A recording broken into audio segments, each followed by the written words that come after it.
These little islands, one so like another, allured my fancy, wrote Somerset Maugham, the writer and playwright, about the Malaysia he knew so well. In his stories, he describes the land, the beauty, friendly rather than awe-inspiring, of the scene. It had a gaiety, like the joyful singing of birds in the trees. In the distance stretched blue mountains, range upon range, as far as the eye could see. There was no sense of confinement nor of gloom, but rather of openness and wide spaces where the exultant fancy could wander with delight.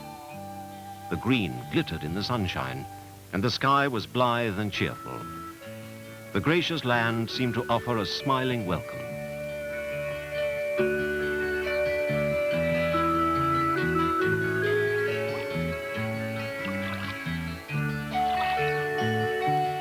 The islands of Langkawi lie to the north of Malaysia, close to her border with Thailand.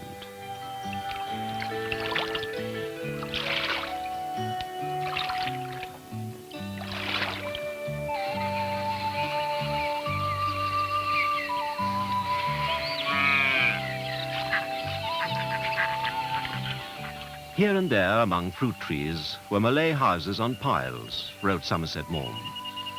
It's much the same today as when he knew it.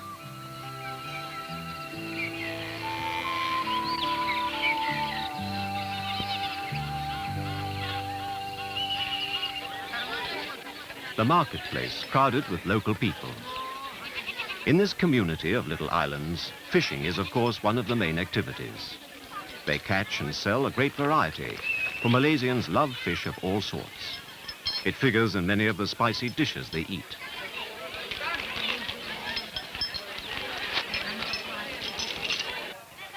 Here on Langkawi, they catch a particular little fish called bilis.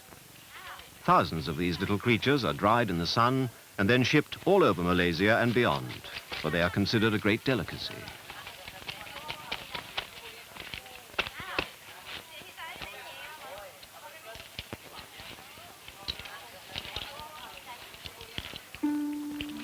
The water buffalo still plows the paddy fields in time-honored fashion. Pretty, doll-like girls, Maugham called them small, shy things with the grace of a flower, plant rice in the same unchanging way.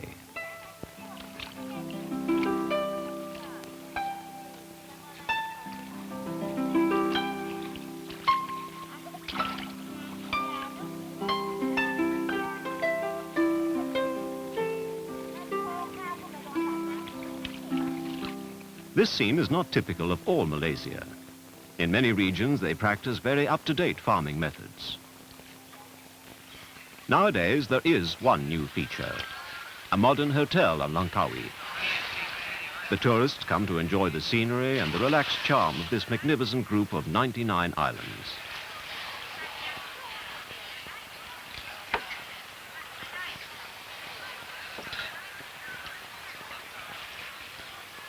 Before the days of the European empires, the country was ruled by local sultans.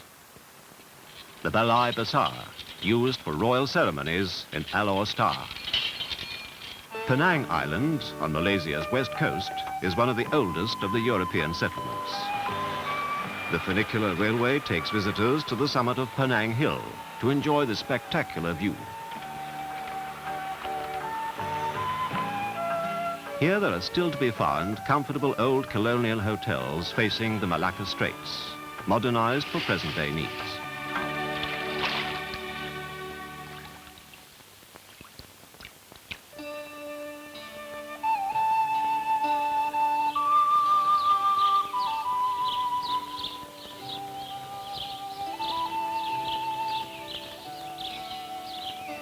Outside the towns, Penang is a fascinating tropical paradise.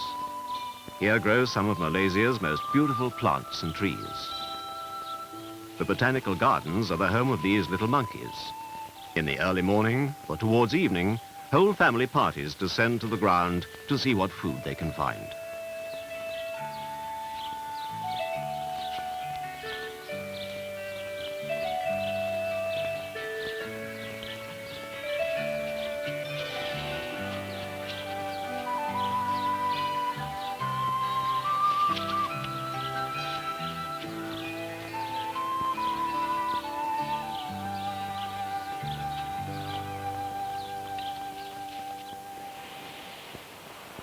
Night falls over the golden beaches that fringe the eastern coast of Malaysia.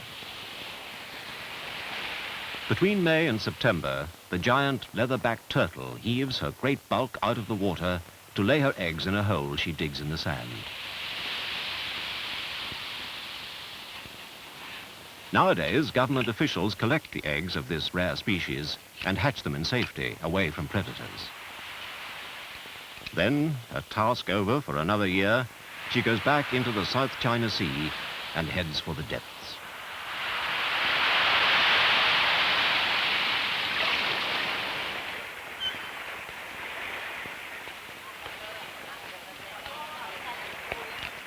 It is on the east coast, so they say, that the soul of the country is to be found.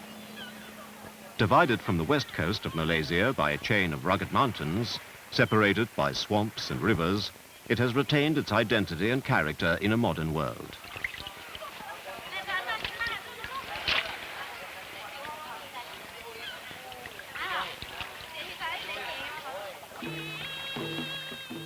Here, as in many other East Coast areas, many Malaysians live by and from the sea.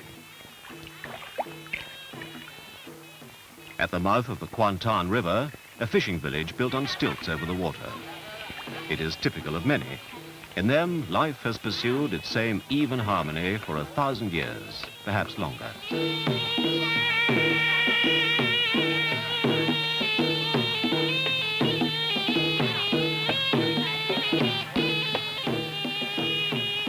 By the river, wrote Somerset Maugham, were the native huts, and here, living their immemorial lives, dwelt the Malays. They were busy, but without haste, and you were conscious of a happy, normal activity. There was a sense of the rhythm of life, of which the pattern was birth and death, love, and the affairs common to mankind. Indeed, here in these tranquil, timeless communities is unsophistication in the truest meaning of the word.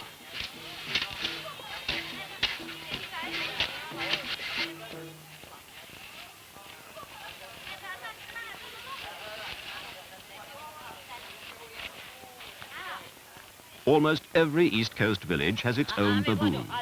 They're trained to climb the palm trees and to fetch down coconuts.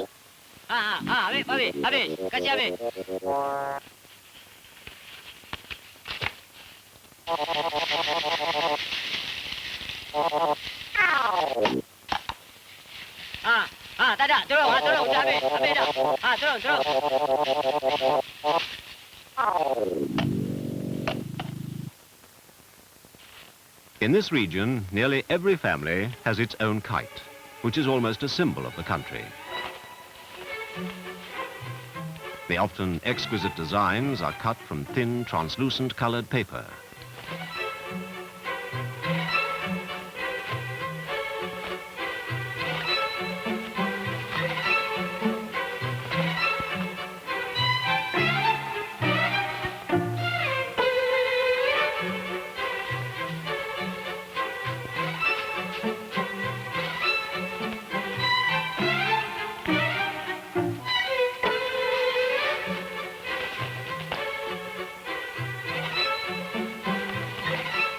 It is the East Coast that preserves the culture, the skills and recreations of Malaysia.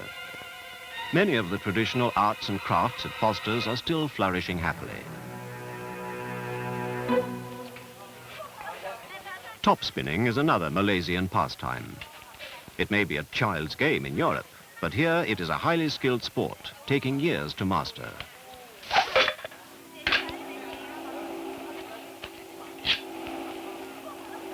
The tops are heirlooms. They are very heavy, made with a thick outer band of Malaysian tin to add weight and stability. An expert can make them spin for something like an hour and a half.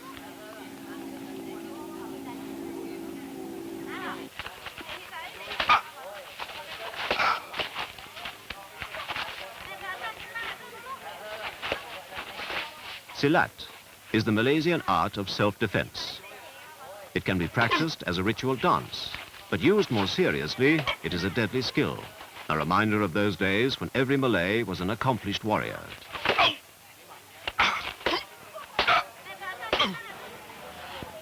It is on the east coast, too, that you come across small cottage industries, making the famous batik cloth, for which Malaysia is so well known.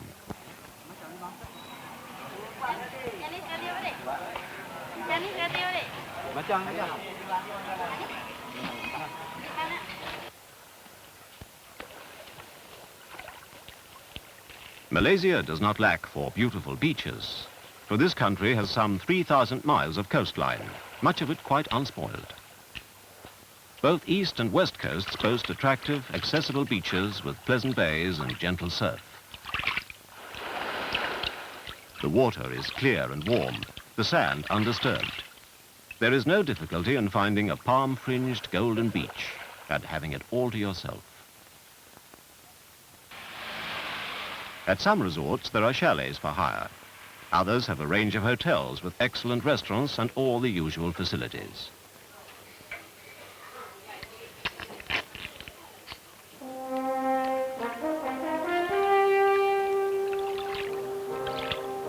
Whoever is Lord of Malacca has his hands on the throat of Venice, wrote a Portuguese seaman adventurer nearly 500 years ago.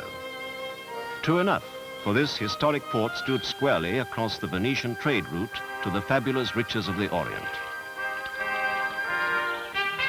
In 1511, the Portuguese took Malacca and built a great fort. This gateway is all that remains.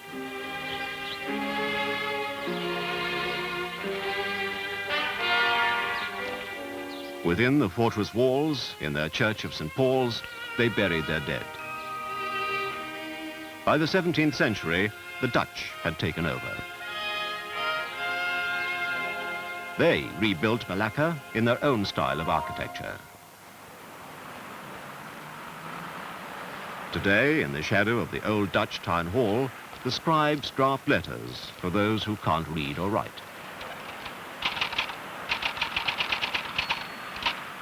A legacy of foreign occupation, the Portuguese colony.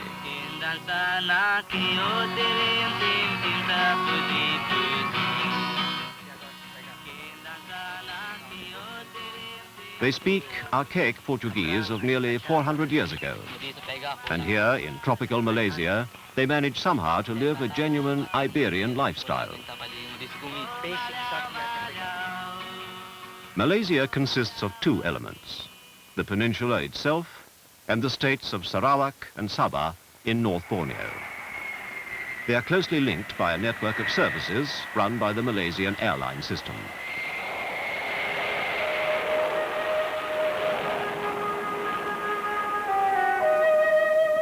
Southeast Asia's highest peak, Mount Kinabalu in Sabah, according to legend, haunted by the spirits of the dead.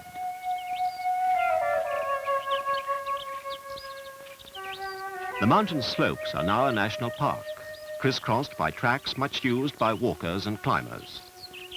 A round trip to the summit and back will take 2 or 3 days, but there are chalets and camping sites along the trail. Kuching, capital city of Sarawak. For 80 years, this romantic, legendary country was ruled by the Brooks family, the White Rajas of Sarawak.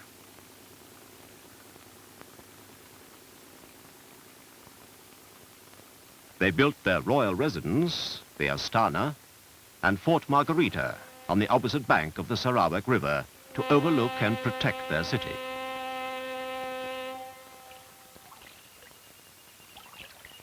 Somerset Maugham describes the exciting, mysterious land of North Borneo in words that could still be used today. At the mouth of the river was a straggling fisherman's village standing on piles in the water. In the distance, darkly silhouetted against the blue sky, was the rugged outline of a mountain.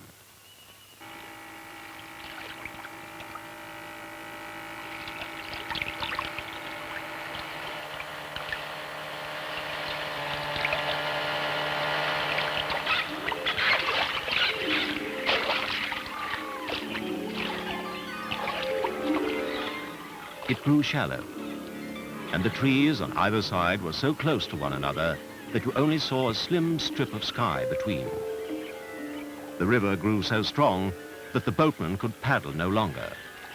and they poled against the current with powerful and magnificent gestures. They slept at a longhouse, and the Dayak hosts celebrated their visit with arak, eloquence, and a fantastic dance.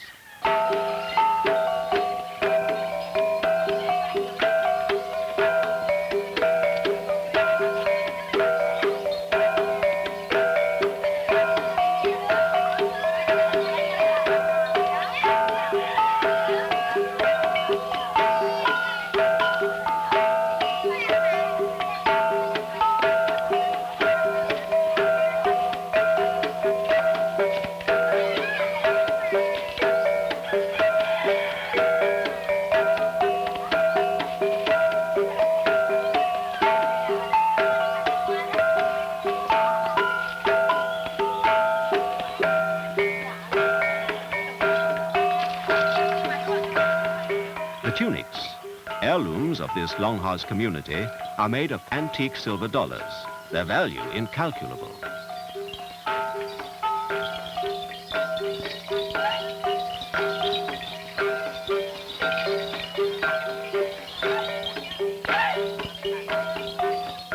The longhouses of the Dayak are really nothing more than complete villages under one great roof. Separate families have their own quarters, and by custom, certain areas are reserved for the young unmarried men. The daily round of life in a longhouse. It is hard to imagine scenes more peaceful or domesticated.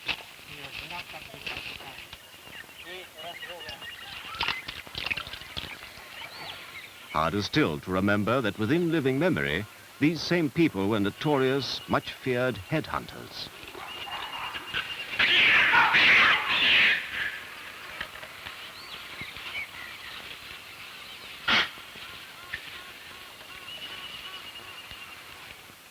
If you're lucky, you may, in the forests of Borneo, find those endearing creatures, the orangutan. Literally translated from the Malay language, orangutan means people of the forest.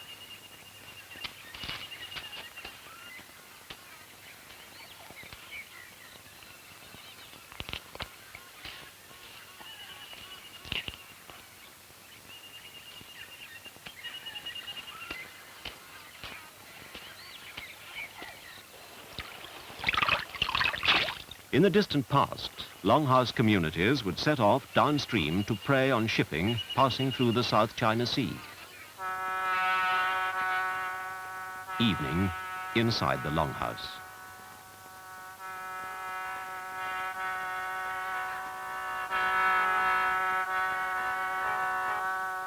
The lantern light reveals ancient trophies, a cluster of human skulls, and, lashed to a post, a couple of 19th century brass cannon, prizes perhaps of some long-forgotten sea battle.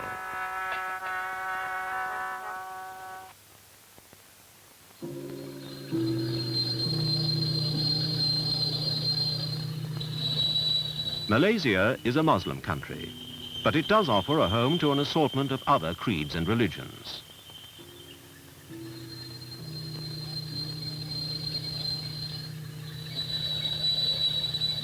Many Buddhist temples have animals associated with them, venerated for their kinship to the fabled creatures of Chinese mythology. These are venomous pit vipers.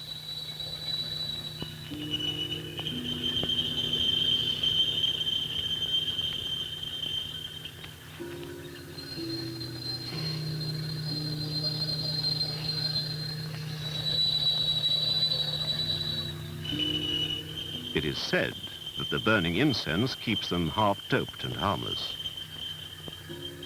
They are to be found in a Buddhist temple in Penang. This is the entrance to a Hindu shrine in the Batu Caves near Kuala Lumpur.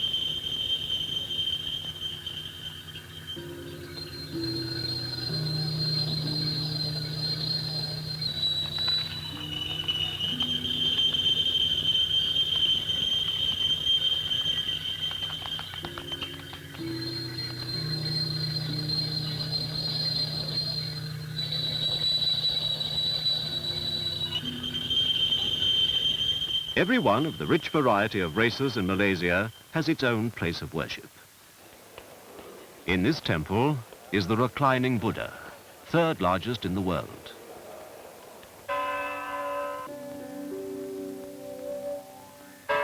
The Naga serpents, mythical creatures that are supposed to link earth to heaven.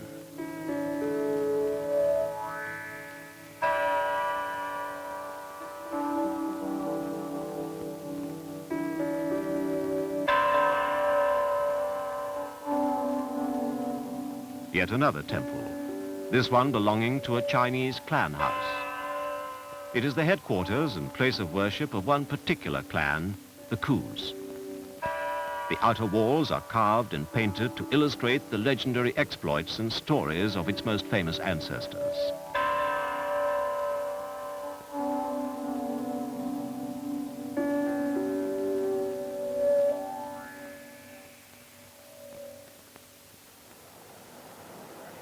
In Kuala Lumpur, the National Mosque, pride of all Malaysia. KL, as it is called, is a kaleidoscope city.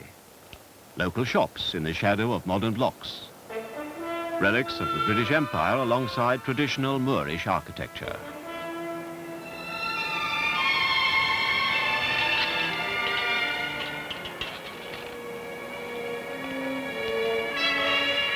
There are startling new buildings like the National Museum.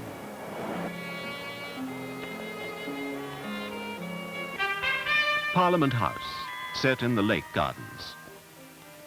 And the National Monument commemorating Malaysia's victory over the communist guerrillas and her independence.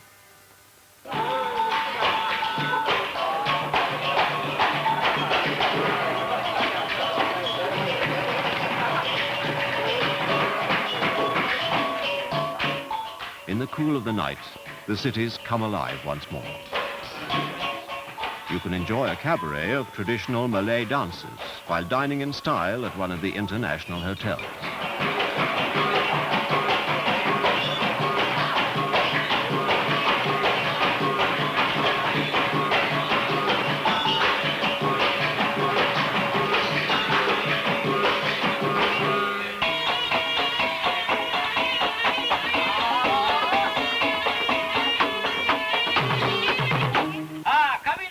Village audiences are enthralled by the Tok Dalang, the puppeteer who recounts far-off tales of great deeds and noble heroes.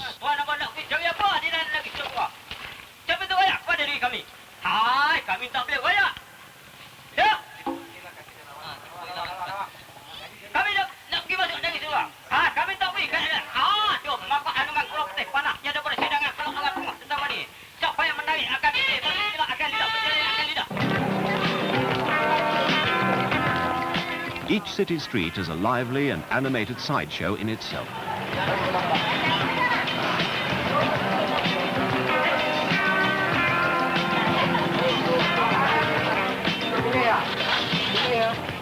Satay, the national dish of Malaysia, and the most popular.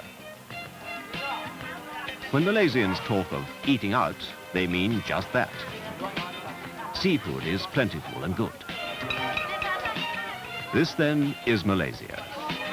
It is an exotic land with much to offer, for every turn reveals new facets and fascinating scenes. With its mingling of races, its infinite variety, it is a microcosm of all Southeast Asia. Truly, Malaysia is a magical country.